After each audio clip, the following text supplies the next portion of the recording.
Hello, everyone. Thank you very much for joining me today and having some flexibility. Of course, this is a virtual class where you can access the materials on our student site. Let me share my screen here and show you where you can find the cloud recordings. Give me 1 second here.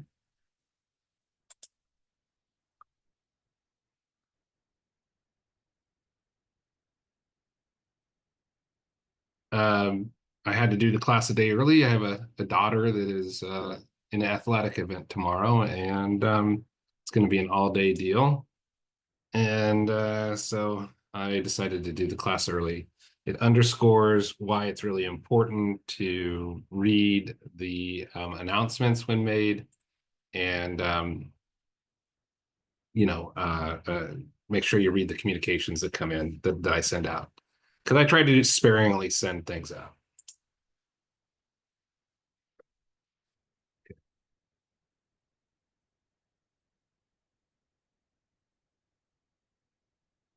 Second here, share my screen.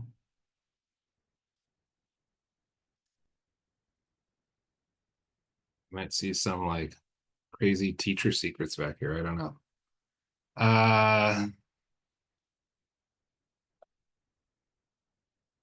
Okay. So if you go to Tech Connect Zoom,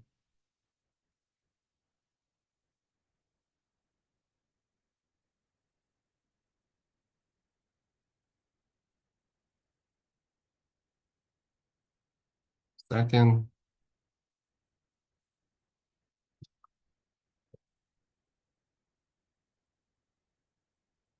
Now, first thing I want you to notice is that I've added all of these other meetings. All of these other meetings, the ones in blue are ones that I created. You can tell because it says hosted by Shannon Bales. And I'm going to ask Professor Smith to delete out all of the ones that she created. So make sure that you're accessing the ones that I created, Professor Bales. This should get us around the issue that I've been having with being a meeting host and being able to record and all that kind of thing. Now, there are two places where you can find the videos that have been done for this class. The first one is under cloud recordings. So cloud recordings under Tech Connect Zoom. And then next under announcements, I've posted, if you recall, I had technical issues with some of the videos, and so I've posted them here. You can find it. Module 1, presentation from 222. Here's some of Joy Morale. Link to the 3.8 class. Here's more links to the video. And then, of course, I'm announcing here that I'm doing it today at 3 o'clock. So that's how you can find it. Also, keep in mind that that I pushed back the assignments to the end of March. So most of them for the first couple of classes, first couple of modules are going to be 3/31. The rest will be towards the end of May. So make sure you're staying in tune with the due dates. I pushed them all back. I don't plan on releasing all of the classes or anything like that all at once, so people can get far ahead and all of that. And I'm still deciding content on some of the later classes. So keep that in mind. Okay, let's get back to our presentation. A second. It's been an interesting week. It's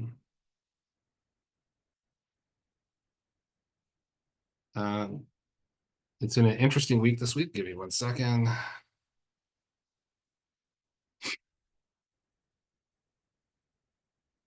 One moment.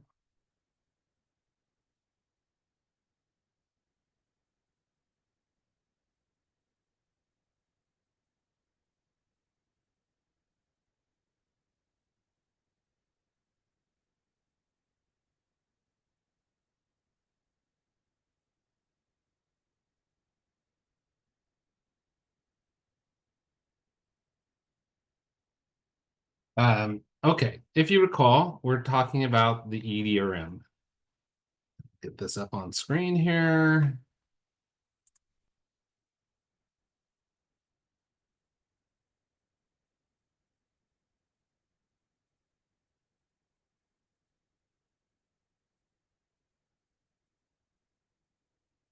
Stop sharing my screen for a second. Just getting some things lined up to work correctly. Give me a second.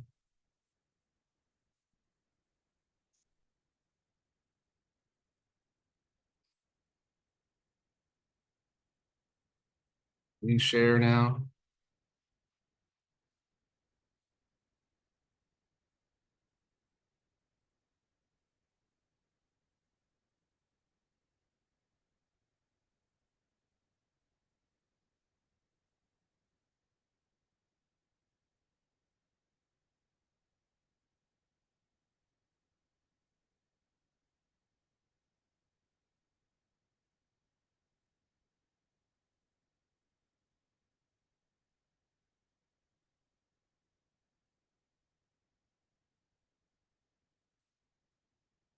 Okay, so if you recall, we were talking about the EDRM and how the EDRM is the way that we model and teach people about the e-discovery process and what um, and it's how we model the e-discovery process and learn about the different phases of what's going on. Um, there's a tendency by lawyers and people in charge of e-discovery projects to think that everything can be handled in a one-stop shop. And that's simply not the case. There's specialization across the EDRM. I'm a generalist, and I tend to specialize in trial and some e-discovery processing, review, and analysis issues, a little bit in collection.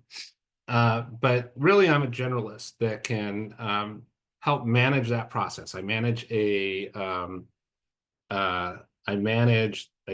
department at the law firm I work at, Munger, Tolles and Olson, and um, you know, knowing a little bit about what everyone is doing helps me make sure that tasks stay on target and that people have what they need to do get their job done.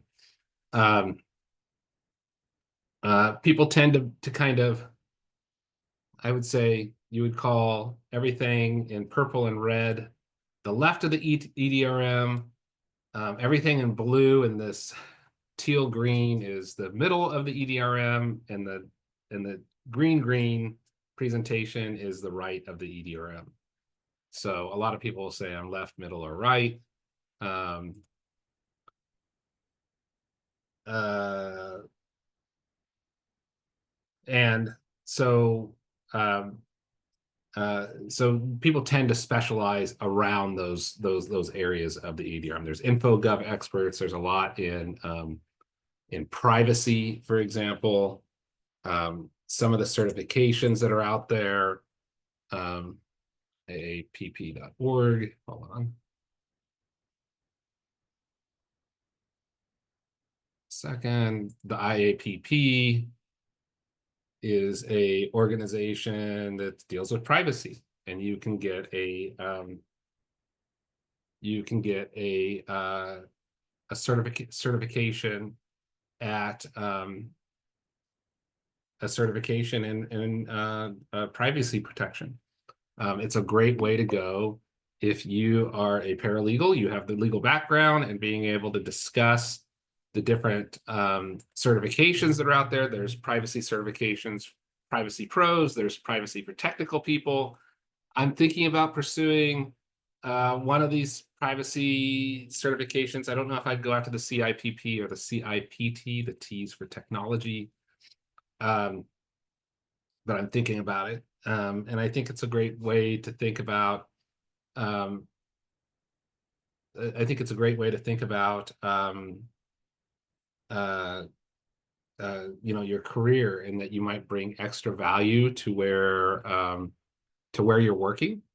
And so I think, it becomes a really valuable add-in, like I think a lot of other certifications can be. Uh, uh, so I think privacy professional is a great one. I think some of the relativity certifications are a good one. I think that the technology focus at Santa Ana College is going to be really great in their bachelor's degree program. Um, there's a number of free certifications that you get, of paid certifications. If you have any questions about certs and whether they're going to help you out, let me know. I don't know that I definitely would spend the money for the IAPP. I think that's internationally recognized. There's others that are out there. Um, you know, take a look at what your students. You're probably not rolling in dough right now, so if you want to talk about certifications that might be useful for you on limit, and I'm not getting assumptions, but save your money for the beer. But if you want to spend your money on a certification, I think the IAPP certifications are great. I think anything from relativity is really good. If you know that you're working if you're thinking about working for a law firm that uses Everlaw or Reveal or Disco, I think I would instantly be chasing those certifications. And I think it's a great way to move forward in your career and to get your foot in the door of places. And I really think that in particular, the IAPP is a great way to go. Okay. Let me get the presentation back up.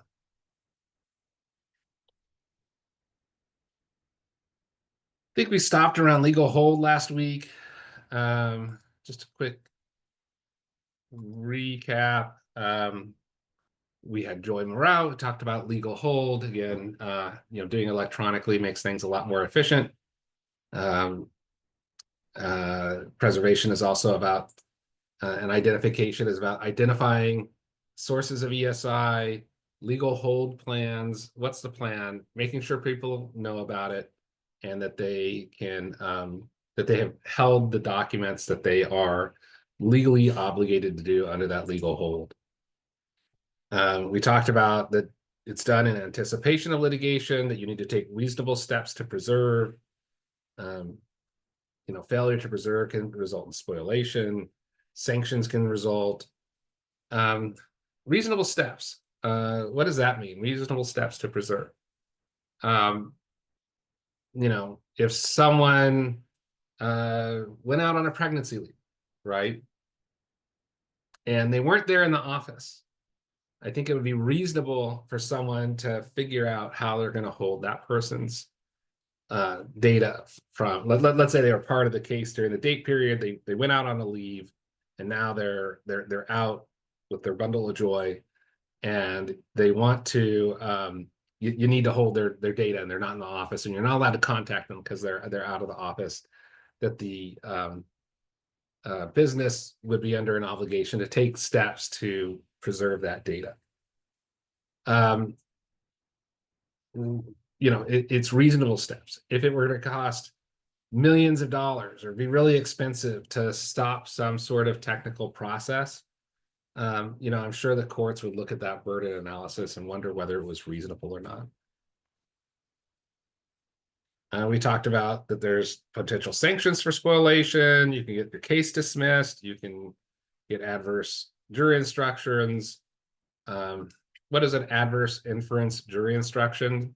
So that's where the court actually directs you to take a negative viewpoint of a certain piece of evidence. And it happens quite a bit. Someone gets in trouble in the courtroom or whatever else, the judge will say, and there's an adverse inference, the judge will read something and tell them that they must look negatively at a particular document, piece of evidence. Who's a custodian? So that's the individual who's a party or an employee of a party and is likely to hold relevant ESI. So data custodians are the ones, or what our lives revolve around, making sure that we've collected and documented everything that's relevant to what they're working on. Types of data, think about your own. I always want to ask you to think about your own data lives when you're contemplating these things. First thing I would do if I was asked to create to do a custodian interview, let's say you've never done it before, I would do one of two things. So let's do those real quick. My computer's moving really slow, so I apologize.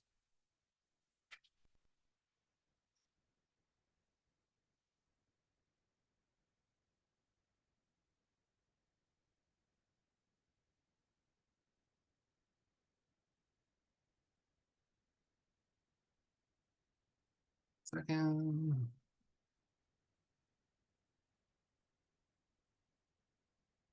Okay, so the first thing I would do is I'd Google it. ESI custodian interview.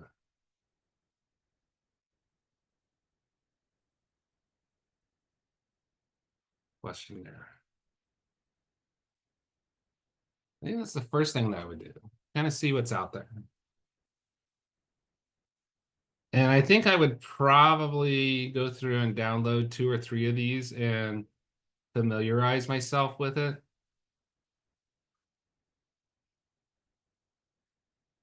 But then I do, Jesus, this computer's so slow. I do what many people do.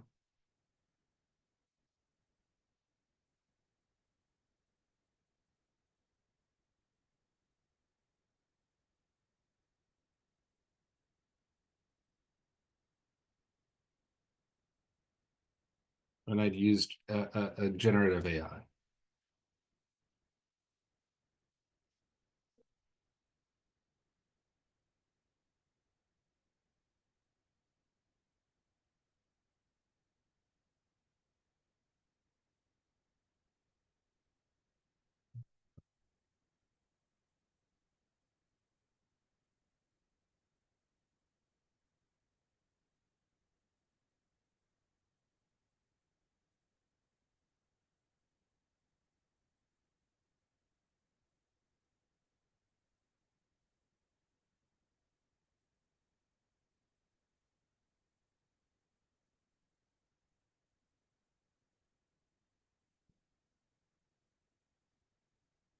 Okay, so it's just taking a long time to load, so just bear with me.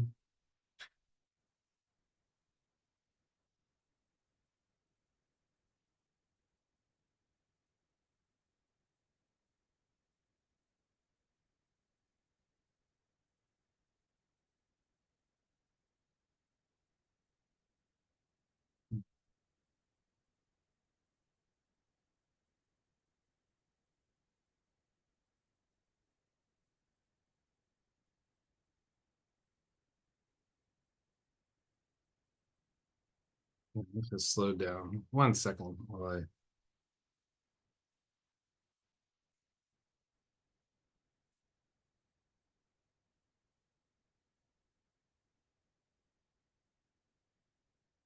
Second.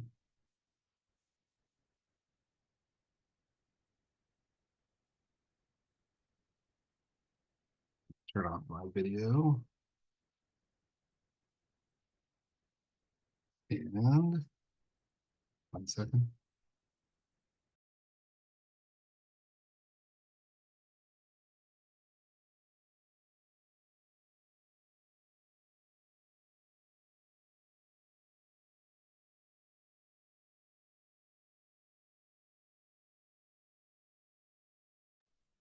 Okay, so I'm back. I'm turning off my screen just because things are moving so slowly here.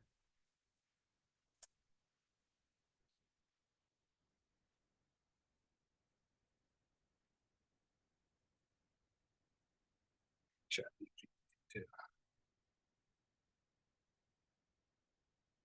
Okay, let's do this. Okay, so I would ask, help me create a ESI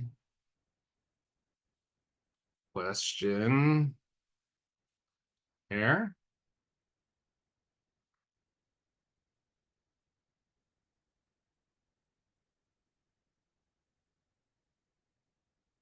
And there it goes, right? So section 1, contact. So you're going to, and this helps with your documentation, right? And it doesn't matter if it's a cross on a, I would probably put this all in Excel and just start typing the names as you do them. Who's doing it, who's completing the questionnaire, right? You want to, the person that's being questioned, who they are, what department they are in, their email and their phone number. First one, IT infrastructure. Describe your organization's IT environment, big picture, what does it look like? Identify all the operating systems in use, list all major software platforms, what types of ESI are regularly created, and of course you would have to explain to them what ESI is, that kind of thing. So you might humanize this. Can you please make technical terms more relatable to non-technical people? See what they say. See what ChatGPT says. Okay. Okay, this is even better. See, so it's removed the jargon. What kinds of digital info does your team usually create? Emails, PDFs, spreadsheets. What apps or programs do you use to store this info? Do people use phones or tablets? And you're just writing this in as you go. What email system do you use? Do you keep records? And you got to remember, a lot of people won't know. They won't know what kind of whether it's Outlook or G Drive or anything like that. And it's just going into creating backups and deleting info, legal holds, key people in their info. Who are the main people called custodians likely to have info related to this matter? And of course, while you're getting this, you're cross-checking this with everything else. If someone were to mention here that Bob Smith is the guy that really knows everything, and Bob Smith wasn't on your intended custodian list, you'd immediately send a legal hold to Bob Smith and start the collection of his things. Do you use outside companies to store? Can you use any outside services for communication or work tools? Is there anything else we should know? Yeah, put it in a spreadsheet. Can you make this a spreadsheet?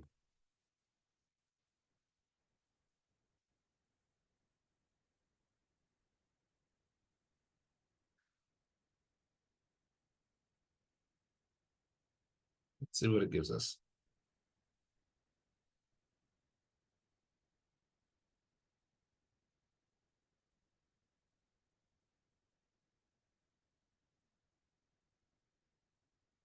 Download it.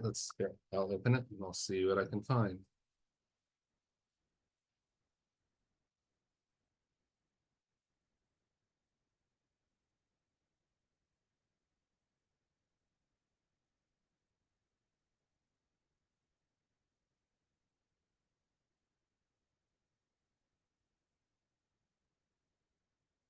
Opening up here. Let's see what it gave us in a spreadsheet. This is how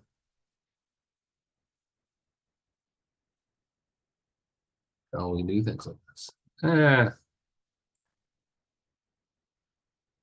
Okay, I don't like what they did here. I don't like what ChatGPT did. So it just created a list down. That's not good. That's not helpful. How about, create a spreadsheet where the questions are top of the columns.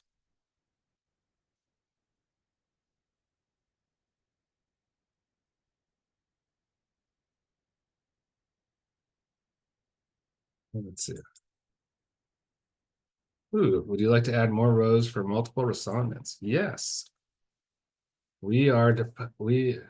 Yes, for multiple respondents. And this is the kind of efficiency that I hope you get out of using tools like ChatGPT. There's no confidential information going in here. There's no, you know, I still have to do a little bit more. Let's see here. Let's see what it's made now. So I hated the first one, right? Let's see what this one looks like. Okay, this is way better.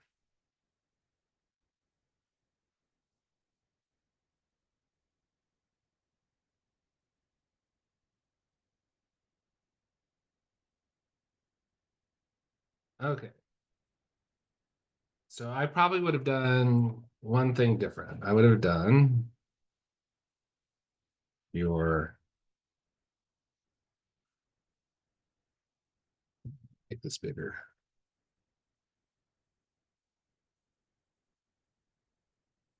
Instead of just your name, I would have been content event, your last name, your first name, right? So as we're filling this out, it makes it we can import it back into some database if we need to, maybe a access database or something along those lines. So this would be Bales, Shannon, senior manager, department, litigation support,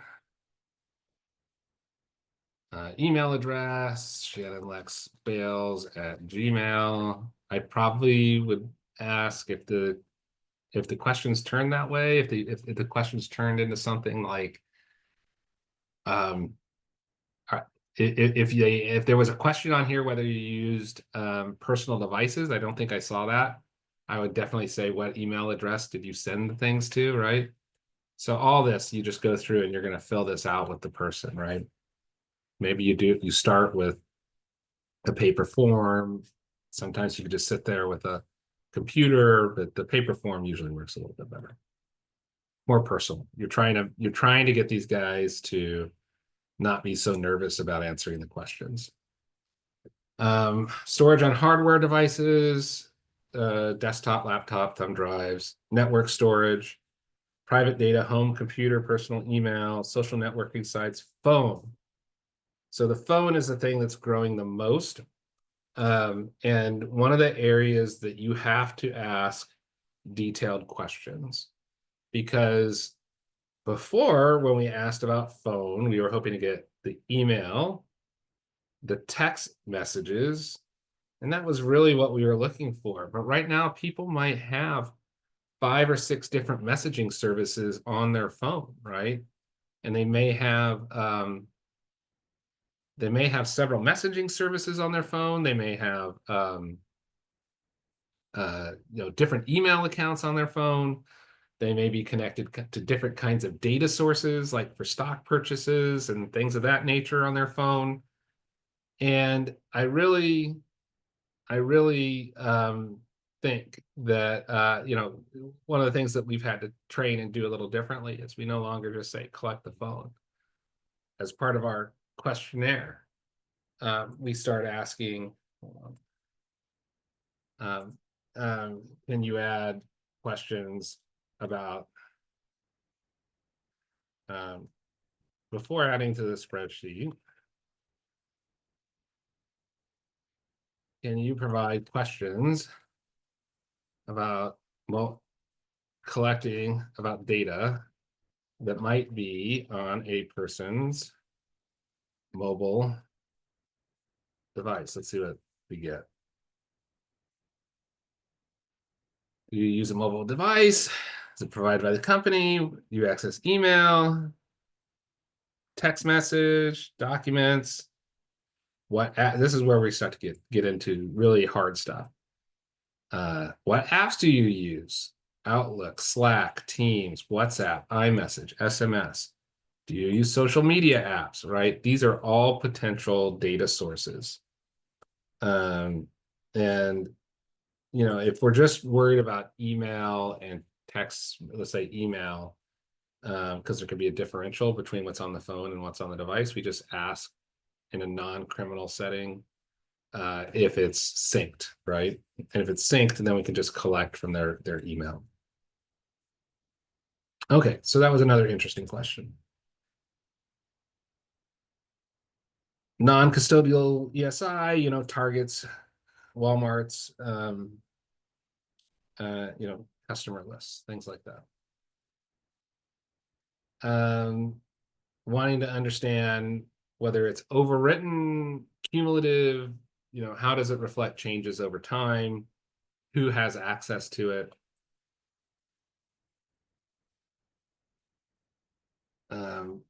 It's better if you have a litigation hold plan in place before litigation is happening.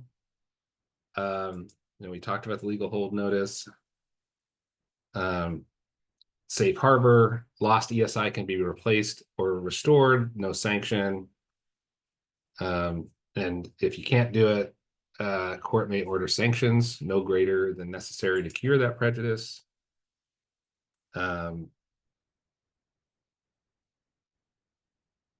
Private, if you do this with bad intent, so you intended to deprive another party of that information's use, the judge can order an adverse inference or dismiss the case or enter a default judgment.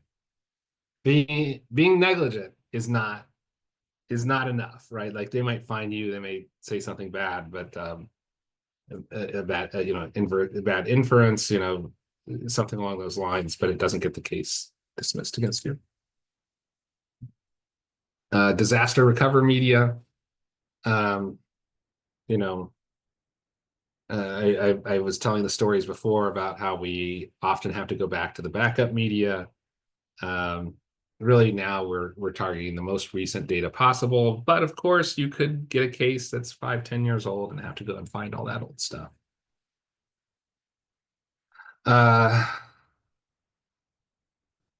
Loss of data under retention, so you've been ordered to retain it. Preserve in place is the reasonable standard, meaning you keep it exactly where it is. Some companies have very technical storage systems that manage all that process, or they have a variety of ways to make sure the data doesn't get deleted, but the vast majority of companies do not have that in place. And we end up seeing all kinds of problems with the data because it's not collected, or it's not collectible, or it's deleted, or it's corrupt. What we do a lot of times when a case is first starting, to get around some people's hi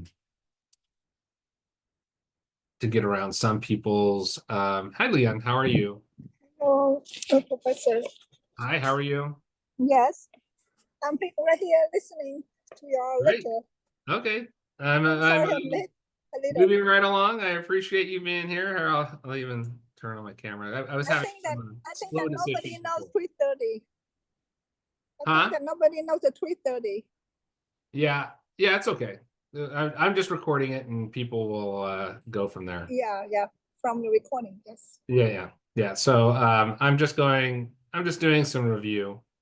When we're talking about loss of data under retention, and that preservation in place is the reasonable standard, but a lot of times that causes issues. But what we do a lot of times is we might just do a full forensic image of people's computers, and hold on to the image and don't do anything to it until it might be needed.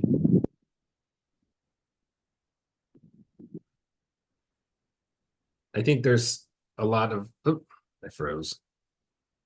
There we go. Employee departure. Wait a second.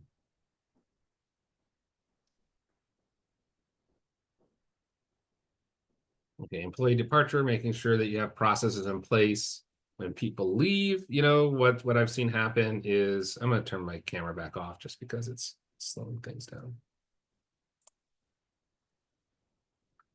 Okay, so people leave, and their data is still relevant to the case when they were there. So you can't just, a lot of companies, they have this process where they want to redeploy a laptop an employee used. So they delete everything on the hard drive and re-image it, makes it impossible to get the data back, and that gets them in trouble. Really hard to get overwritten data back. You see a lot in the movies and TV and all of that. We're not going to go to the expense of um, typically trying to we'll do some measures to try and undelete things that have been overwritten. They have very low potential for restoration. Collection. So the mechanics of that, sources of ESI, forensic inspection protocols, cross-border issues, not reasonably accessible, costs and budgeting. So who do we collect? Client, custodians, third parties. How? We use forensically sound processes to make sure that the metadata is intact and unaltered. There's protected files. So we typically use something called a write blocker and or special software used to do the forensic collection. The write blocker prevents the laptop from changing metadata and doing things like that. So write blocker, writing on the hard drive. We verified that through hash values. We had previously discussed hash values. What are the mechanics of a forensic collection? There's targeted and there's broad. And later on in the class, we'll probably do a cost estimate and we'll contemplate the costs on targeted versus a broad collection. Broad means we collect everything. We collect, we do what's called a full forensic, and that's where we do a bit-by-bit copy of the entire hard drive. That includes, program files, empty space, deleted space, everything, exactly as that hard drive exists. This allows us to do some analysis to see if things have been overwritten. We can look in the deleted items and things like that, and potentially restore those things that have been deleted if they didn't empty the deleted items trash can. Targeted is, we know where the data is. This company's really organized and it can be found on this specific location. Filtering criteria, how are we going to narrow that funnel down to only get the data, my famous Girl Scout cookie example. We filter, we're going to be looking for cookies, Thin Mints, all kinds of things. Samoa, whatever your cookie favorite is, we're going to be using that terminology to find the data that we're looking for. And then second.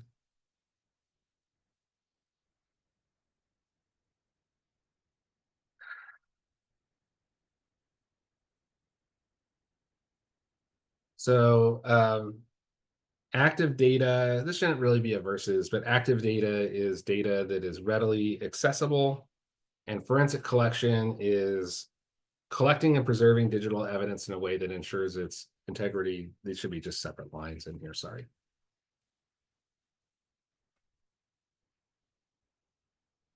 So what are the negatives of doing a full forensic, a bit-by-bit collection? You're going to get a lot of data. The cost to fully collect forensically is more expensive because it takes more tech time to do. So the more time, the more money. The more data, we're going to see when we start talking about pricing models later on, that the more data you have, the more expensive things get because they charge per gigabyte to process that data into the database. And so when you have a large volume of information, things get much more expensive. And if you go back to our Girl Scout example and think of how many Girl Scout emails you have in your mailbox. Some of you have a handful, some of you have zero, some of you, have lots of relatives that are in the Girl Scouts, and you might have a lot.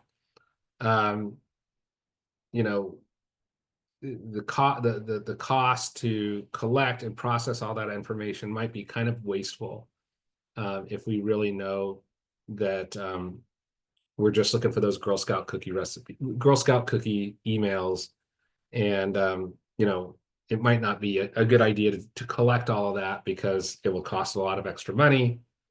And so where we can, it can be narrowly focused.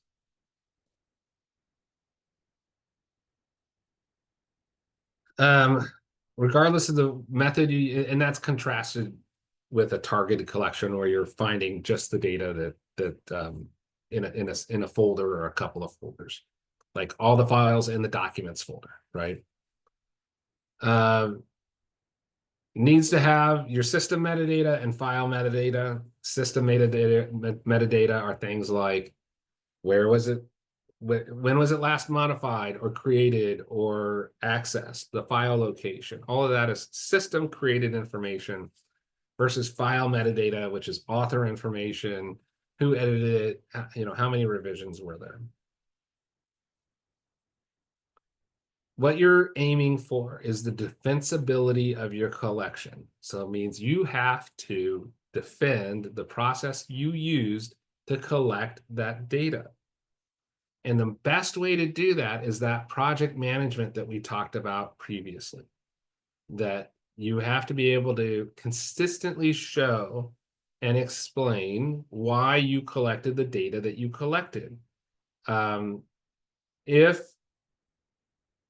for example, I collected from myself, and you'd never self-collect, but let's say Shannon and Lean are custodians here, and I collected the phone and computer from Shannon, but from Lean, I just collected the phone. You'd want to explain why you decided to only collect the phone from one and only the phone from one and did not collect the computer of that person. So what are the reasons why? And there might be some really valid reasons why it was done that way. Maybe they never received an email about Girl Scout cookies and they only were texted information. And so you'd want to be able to explain that so that your collection was defensible. Sometimes we're collecting, we typically though try to do something fairly consistent, unless people are kind of at the extremes of extremely important custodian or not very important custodian. Extremely important custodian will get their digital life inspected across everything that they have. Unimportant, low level, person, they're going to have very, they're a person where we might only collect one or two things from, one or two devices. One of the things that's really interesting now is because everyone's using cloud storage, is, like corporate storage is up in the cloud, social media is in the cloud, web-based email, all in the cloud. It really, turns on who has possession, custody, and control of the data. So how do we get cloud data? You have to make the argument for possession, custody, and control, and it's directed at the owner of the data. So if I didn't have those things, possession, custody, and control, then I wouldn't be the person that they collect from, my cloud-based stuff. Collecting from databases collect, organize, and present information. You can export, you can come to an agreement to export selected data is what we typically do. You can export, because these databases are called relational databases, they don't make very much sense unless you're working with someone at the company to create an export of the data that you need. You're talking to the database administrator. You're really wanting to, come out with data that makes sense. And when you have a relational database where just everything is exported, and it's in the from the databases that it was originated from, you just end up with a mixed soup of things that you can't put back together. For example, first and last names might be in one one database, while addresses may be in another, orders in another, and credit card numbers, whatever it is, can get spread across really easily, and they're relational, so they talk to each other, so it puts it all together. In the same way, you probably want a report that puts it all together and can make some sense out of what it is.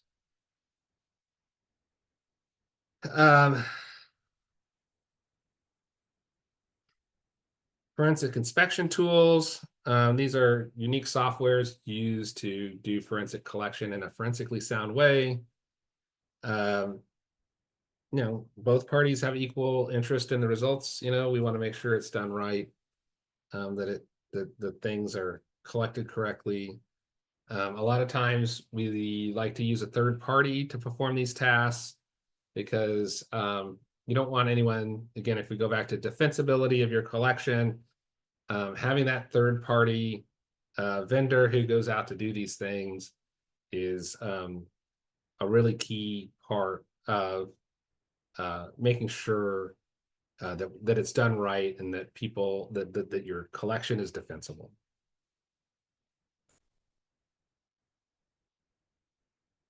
What does deleted mean? Could something until overwritten may persist in some form. If you look at a hard drive disk, or a lot of times it'll break it up, and it breaks it up into certain chunks. I think there might be a slide on that in a second.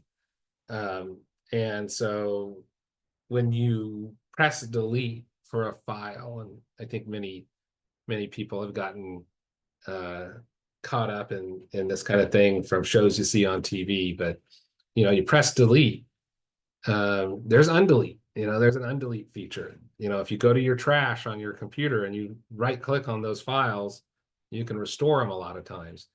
And in the case of computer forensics, you can go to that computer and potentially get fragments of the file, or potentially the whole file, off of the disk.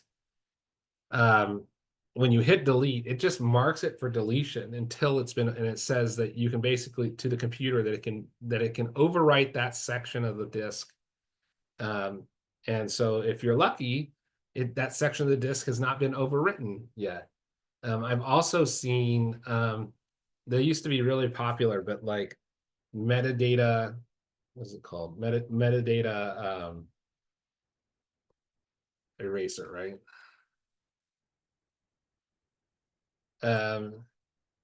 Let's see, I just did a search for metadata eraser, right? And there's all kinds of tools that will do erase metadata, right? And as a matter of fact, it's a best practice when you send out a production, or you send out a file that you might be attaching to something, that you erase the metadata on the file, because it's none of anybody's business, who saw it, who created it, how long we spent on it, when we spent our time on it. So those are legitimate metadata erasure workflows. The thing that I've seen that's kind of nefarious is erasing metadata from a computer so it's not collected. And I think one of these tools used to actually write on the disk when it erased something was erased by metadata eraser, so it doesn't, people leave breadcrumbs to what it is that they did wrong. And it can be in your deleted items, the email server, all kinds of things. What kind of things are potentially recoverable from a full forensic image? Deleted files? What devices were plugged in? So think of an intellectual property theft case, and you're trying to show that somebody left the company, and then at their new company, they stole the company's intellectual property, and they're using it now at the new company. So what if you could prove, and what if they were pretty sly and they didn't send emails through their company email and that kind of thing, but you could show that there was a thumb drive that got plugged in a day or a month before they left the company. And then, you'll be able to show that this thumb drive has been plugged in. Sometimes you can even tell what files were transferred.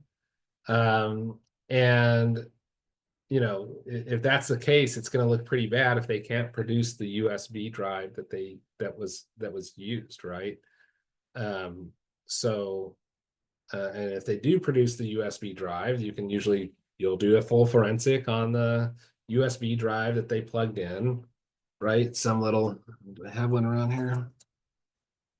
Some little device that you will collect and do the same thing. Where's the data? Who had it? What's the date? All of that stuff. We can see what you downloaded and application activity, spoilation, footprints, and internet history, right? So lots of stuff to see. The things that you want to reach agreement on is who's your qualified neutral, right? We're going to use XYZ vendor. Oh, I don't like XYZ vendor. Let's use ABC vendor. Okay, ABC vendor is fine with us too. How they're going to collect it. What are the detailed instructions regarding how to collect it and from who and what's going to be collected?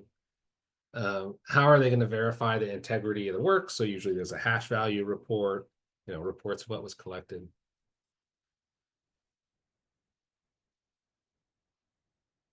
I don't do a lot of cross-border collection, but you can obtain ESI from other countries. It depends on where that party is. It can be very difficult to go to Europe and try to collect someone's information because it's called a GDPR. There's different standard of discovery and privacy interests in other countries. Rules vary by country and carry very stiff penalties. So, European countries typically have very stringent rules around removing, getting data and copying the data and all of that. If you go and you get that IAPP certification that I talked about at the beginning, again, that's how you become familiar with the rules for finding out what can be collected. FRCP 26B2B establishes a two-tiered approach. Active, easily accessible data sources identified by producing party is not reasonably accessible due to burden or cost. Court may limit discovery or shift those costs to the other party. There's no de facto, not reasonably accessible data types, but what they're looking for is undue burden or cost broadly defined. The cost of accessing. So you have a tape backup system that no longer exists and you would have to rebuild it from scratch. Cost of converting to accessible format. You have it on tapes and you're going to have to convert the tape to some other digital medium and then convert it and so that it's readable, and you're going to have to talk to 20 experts to make it happen. The cost of review for responsiveness. So it's a burden analysis to find out if, how much time are we going to have to spend to find out if this is responsive or not.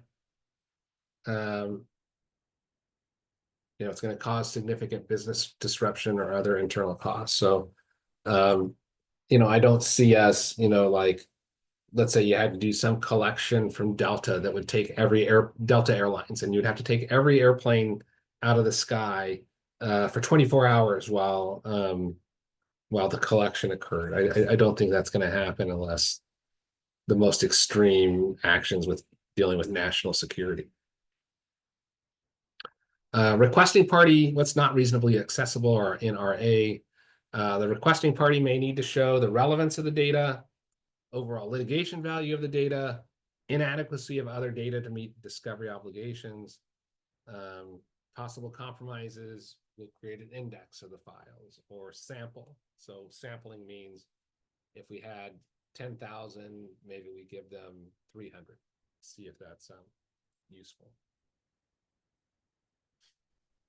cost impacting factors, travel for on-site collection, remote and or automated collection, custodian interviews in conjunction with collection, forensic collection.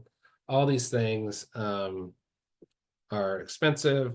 There are some newer processes around remote collection that we are starting to use.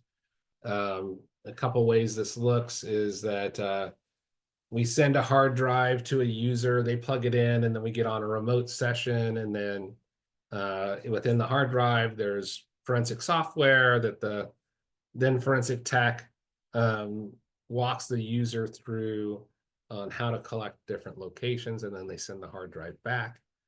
It can be really expensive. Imagine you have to collect from, I would say collect from Hawaii, but everyone would say, yeah, I'll go to Hawaii to do that. But if I say, you know, some city in, Delaware, maybe you don't want to go to fly 5 or 6 hours, drive for 2 hours, and go forensically collect someone over a day in Delaware, right? No offense to people from Delaware.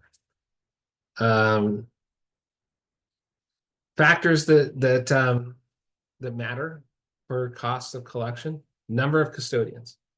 So the volume of data is the biggest cost driver, but the number of custodians is another one. So how many different custodians are you going to collect from? That kind of thing. Everyone's going to have a baseline level of data, times however many people you need to collect from. The volume per custodian, number of gigabytes per person, right? Like how much data do they have?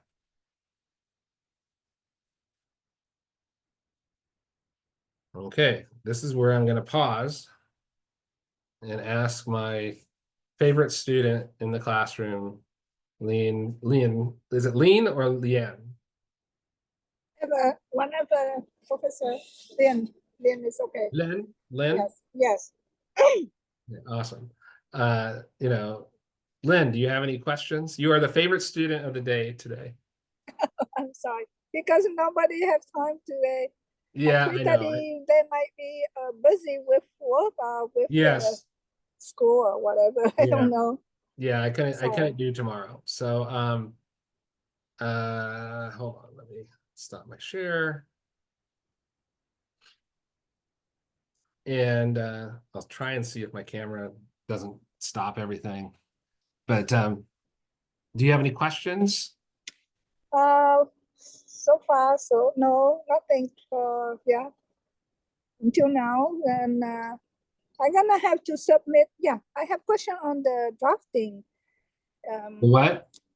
On the drafting, on the drafting on the case of the two toy company to make dolls.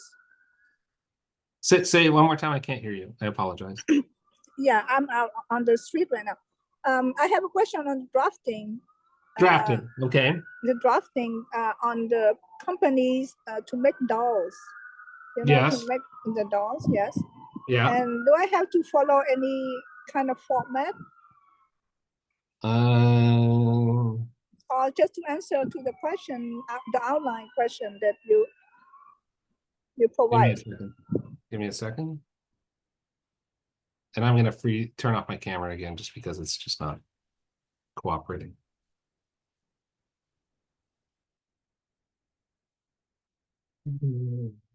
Second.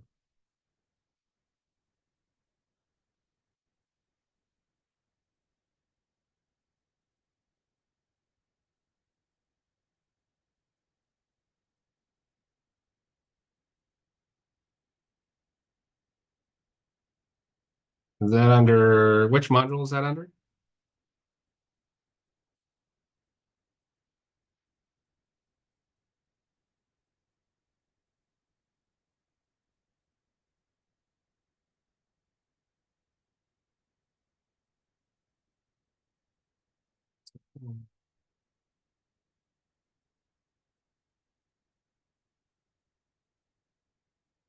I'm looking for the drafting assignment. Hold on.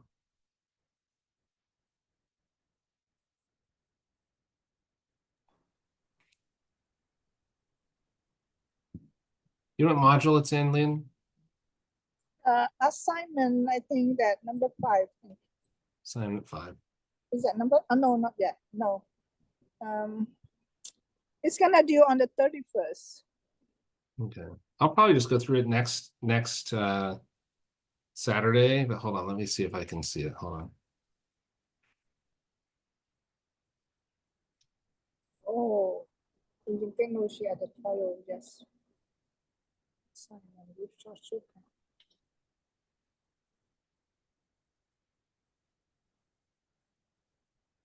Oh, then assignment number 2. That's a fact pattern.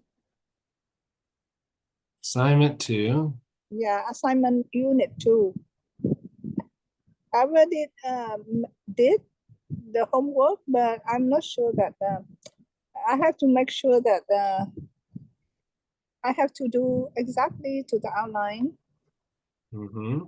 Unit 2. Did you say hashing? It's not hashing. It's Graph? assignment about e-discovery. Oh, discovery tools? The fact pattern. Okay, hold on. Assignment unit 2, e-discovery plan. Okay. Okay, give me a second.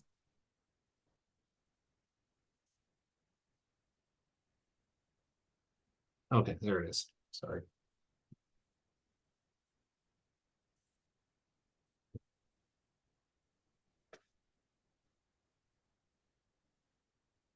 So on this homework, the client is gonna be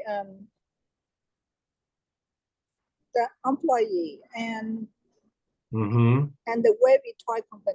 Is that correct? Yeah, I've done this one before. This is actually my fact pattern. Yeah. And your question was about it? Yeah. So I just need to know. So the client is gonna be webby toy company and what is his name? Tom or something. Yeah. The Yeah. so it's not the other side. It's not Groovy Toy Company because the Groovy Toy Company claimed that he lost his intellectual property.